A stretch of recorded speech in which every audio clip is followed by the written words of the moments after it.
پہلا سوال جی محمد فیاض ہیں ساہیوال سے. وہ کہتے ہیں جی کہ میں آپ کا بہت بڑا ناقد ہوں.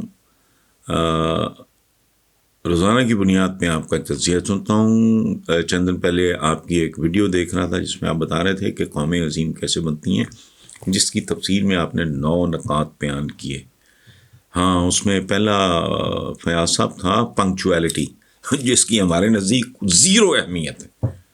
پنکچویلٹی, پابندی اوقات, جو ہمیں نماز سکھاتی ہے وہ بھی نہیں. خیر, وہ کہتے ہیں جی ہم عظیم تو کیا بلکہ قوم بھی نہیں بن پائے. میرا سوال یہ ہے کہ کیا ہماری سیاسی جماعتوں کو اس بات کا نہیں پتہ؟ ہر جماعت معیشت انفراسٹرکچر کو تو ٹھیک کرنے کی بات کرتی ہے, لیکن اس ہجوم کو قوم بنانے کی کیوں بات نہیں؟ کیا ہمارے سیاسی ٹولے اس قابل نہیں ہیں؟ محمد فیاض صاحب, تھینک یو ویری مچ. پہلی بات تو یہ جو آپ نے کہا کہ آپ میرے ناقد ہیں, وہ ناقد اچھا ناقد اللہ کی طرف سے ایک نعمت سے کم نہیں ہوتا. آپ کی سرزنش ہوتی رہتی ہے, آپ کی چھان پھٹک ہوتی رہتی ہے, آپ کی کانٹ چھانٹ ہوتی رہتی ہے.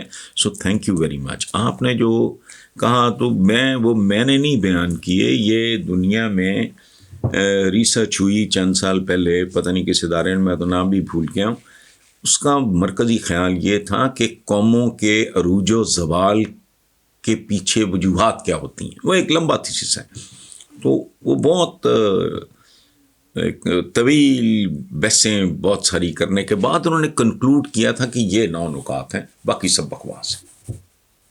کہ جی سویلائزیشن کتنی پرانی ہے, کسی کا مذہب کیا, اگر اس کا کردار ہی نہیں, تو انہوں نے کہا یہ ہے. سو باقی رہ گئی آپ کی سیاسی جماعتیں. یہ ٹولے نہیں ہیں بھائی, یہ سیاسی جماعتیں نہیں ہیں, یہ ٹھگ ہیں, یہ بنارسی ٹھگ ہیں. انہیں خوف آتا ہوگا اس بات سے کہ اگر یہ ہجوم قوم بن گیا تو پھر ہمارے چیتھڑے اڑا کے رکھ دے گا.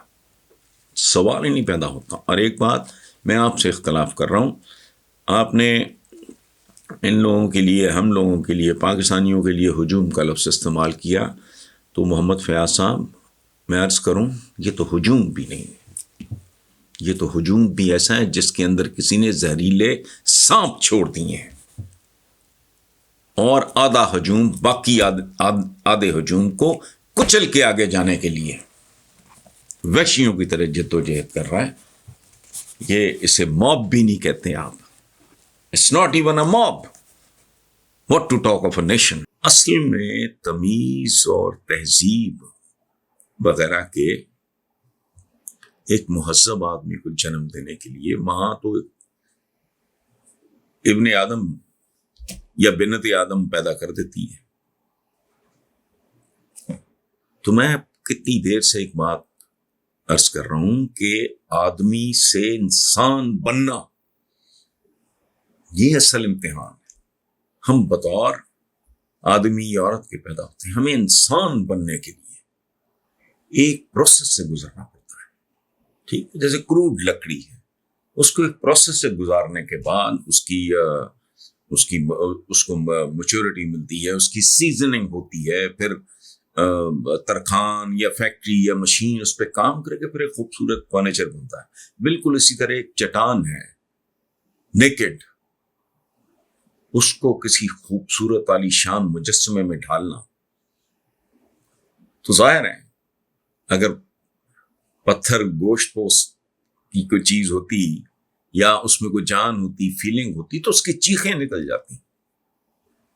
یعنی ایک بے سری بے ڈھنگی چٹان سے ایک خوبصورت مجسمے میں تبدیل ہونے کے لیے اس کو کتنی قیمت ہے. اچھا, بالکل اسی طرح جو چاک ہے, بلیک بورڈ پہ ایک زمانے میں لکھا جاتا تھا, وہی صدیوں کے پریشر کے بعد ماربل بنتا ہے. اسی طرح جو ڈائمنڈ ہے, ہیرا کتنا قیمتی ہے, کوئلہ بیچارہ ٹکے ٹوکری چیز ہے, تو کوئلہ بھی ہزاروں کروڑوں سال کی مار کھانے کے بعد کوئلے سے ہیرا بنتا ہے. تو اسی طرح ایک قیمت ہے جو ادا کرنی پڑتی ہے آدمی کو انسان بننے کے لیے. اس کے 3 مراکز ہوتے ہیں.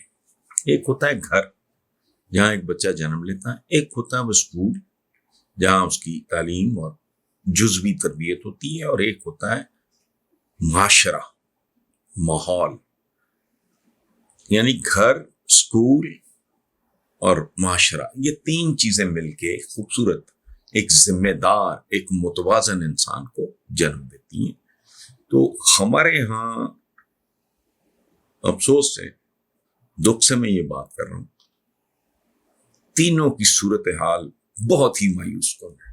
گھروں میں فقے ناچ رہے ہیں، آن ٹاپ ماں باپ ان پڑھ ہیں، بھوک ننگ غربت نے ان کی ویسے ہی مت مار رکھی ہے۔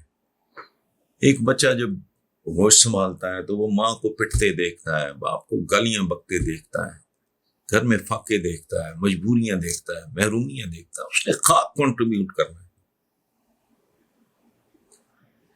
اچھا، باقی اسکول دیکھ لیں، ہائی پروفائل مہنگے اسکولوں کو چھوڑ کے جہاں میجورٹی بھاری اکثریت، اول تو کروڑوں بچہ ہمارا ویسے اسکول سے باہر، جو جاتے بھی ہیں جو عوامی قسم کے سرکاری اسکول، تو کیا ہے وہ؟ آپ یقین کریں، میں تفصیل میں نہیں جانا چاہ رہا میں کیوں گیا تھا، تو میں ایک سرکاری اسکول میں ملا تو ان کے ٹیچرز کو دیکھ کے مجھے شرم آ رہی تھی۔ وہ ٹھیک اردو نہیں بول پا رہا تھا، اور اس کی کلاس میں 6ٹھی کا بچہ بھی، 8ویں کا بھی، 9ویں، عجیب ایک کھچڑی پکی ہوئی تھی۔ تو یہ ہو گیا معاشرہ ہمارا، خدا کی پناہ، میں ان میں شامل ہوں، جانوروں، بلکہ بعض کیسز میں جانوروں سے بھی بدتر۔ آپ بطخوں کو کبھی سڑک عبور کرتے دیکھیں، بہت سے جانور ہیں ان میں بڑا ڈسپلن پایا جاتا ہے۔ تو ہمارے ہاں آج تک لوگوں کو شعور نہیں، سڑک عبور کرنے کی لمبی باتیں چھوڑیں۔ اور کتنی یہ ایک شرمناک بات ہے کہ بھوک ننگ وجوہات جہالت، وہ کیا کہ 1 لیٹر پیٹرول بچانے کے لیے جو رکشہ ڈرائیور ہے وہ 1 وے وغیرہ کی دھجیاں اڑا دیتا ہے۔ کیا زندگی ہے یہ؟ کروڑوں روپے کی گاڑی جاری ہوتی ہے آپ کے آگے۔ پچھلے دنوں میں موٹر وے پہ تھا اسلام آباد، تعزیت کے لیے جانا تھا، تو میں نے 2-3 بار یہ منظر دیکھا، اچھی ڈیسنٹ گاڑی، وہ پتہ نہیں کیلے کے چھلکے پھینک رہے تھے، خواتین بھی تھی جو نسبتاً زیادہ سافٹ مہذب ہوتی ہیں، بچے تھے، یہ کام کر رہے تھے پیچھے پیچھے، تو میں میرے ساتھ تھے میرے کسی جو یہ ہے ہمارا یہ چینل، تو میں نے کہا ان کو دیکھتے جاؤ، یہ آگے آگے قوم کا مستقبل جا رہا ہے۔ ہمارے متمول لوگوں کی بستی ہے جہاں ہم رہتے ہیں، گیٹڈ کمیونٹی ہے، لوگوں میں اتنا شعور نہیں ہے کہ بھئی آپ نے گاڑی دھولی تیزی سے دھو لو، اب تو بالٹی بالٹی میں پانی ڈالو تاکہ خرچ پانی جو ہے وہ ضائع نہ ہو۔ آپ اندازہ لگو، پائپ پھینک دیتے ہیں، پانی ضائع ہو رہا ہے۔ نہ گھر کے مالک کو کوئی عقل ہے، نہ مالکن کو کوئی شعور ہے۔ سو یہ معاشرہ ہے جو ہمیں سکھاتا ہے ہمارے بچوں کو۔ میں ایک ذاتی بات شیئر کرتا ہوں، میں نے ایکسپینسو گاڑی اپنے بیٹے کو گفٹ کی حاتم کو، اور ساتھ میں نے پابندی لگائی کہ جب تک وہ ماشاءاللہ جب 18 سال کا ہوا تو میں نے یہ اب 1.5 سال ہو گیا، تو میں نے کہا کہ جب تک تمہارا لائسنس نہیں بنتا you are not going to drive. اچھا، اب میری سستی لائسنس بنوانے میں 6-8-10 مہینے میں نے، اچھا لائسنس بن گیا، پھر میں نے کہا کہ اب آپ یہ اپنی کالونی کے اندر چلاؤ گے 1 سال، یہ ایک پروسیس ہے، اس سے پوری طرح گزارا، حالانکہ وہ بچپن سے ڈرائیو کر رہا ہے، چونکہ ہمارا جو بیلی پور والا گھر ہے اس میں تو وہ گھر کے اندر چلا لو، آپ کو فارم ہاؤس ہے، سڑکیں وڑکیں وہ تو پتہ ہے سب کون کہاں کیا ہے، وہ ویران سی جگہ ہے۔ اچھا، لیکن سوال ہی نہیں پیدا ہوتا۔ تو میں نے بیٹے کو سمجھایا کہ بیٹا تمہیں اپنی زندگی کے علاوہ لوگوں کی زندگیوں کی بھی قدر و قیمت ہونی چاہیے. تو اس کا جواب تھا کہ آپ کو پتا ہے کتنے سال ہو گئے ہیں کہ میرے جو کلاس فیلوز ہیں وہ خود گاڑیاں چلا کے آتے ہیں. تو آپ نے اتنی پابندی، میں 18 سال کا ہو چکا ہوں، اب لائسنس بھی بن چکا ہے، آپ کہہ رہے ہیں اندر ہی چلتے. تو یہ لیول ہے. اب میں چپ. پھر میں نے کہا بیٹا تمہارے دوستوں کلاس فیلوز کے باپوں کو شاید ان سے اتنی محبت نہ ہو جتنی مجھے تم سے ہے، اور ان کے لوگوں ان باپوں کو لوگوں کے بچوں کا بھی احساس نہ ہو. It's not your own child only, باقیوں کے بچے ہیں. ابھی اس کالونی میں وہ بچے سائیکلنگ کرتے پھر رہے ہیں، چھوٹے چھوٹے، وہی غیر ذمہ دار ماں باپ ہیں. بعض جو 12 14 سال کی موٹر بائکس پہ پھر رہے ہیں. خدا نہ خواستہ اپنی حماقت کی وجہ سے وہ آ جائے. سو یہ ہمارے یہاں تینوں برباد ہے.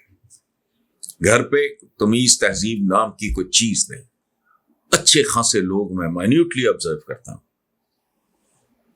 واش روم سے ہو کے آئیں گے، لاٹ آف میس. میں اپنے واش روم میں بھی جاتا ہوں تو اگر چینٹے چوٹے ادھر پڑ جائیں نا، وہ ٹوٹی چھوٹی، میں وہ لے کے ٹیشو پیپر صاف کرتا ہوں. ہماری تربیت اس طرح ہے.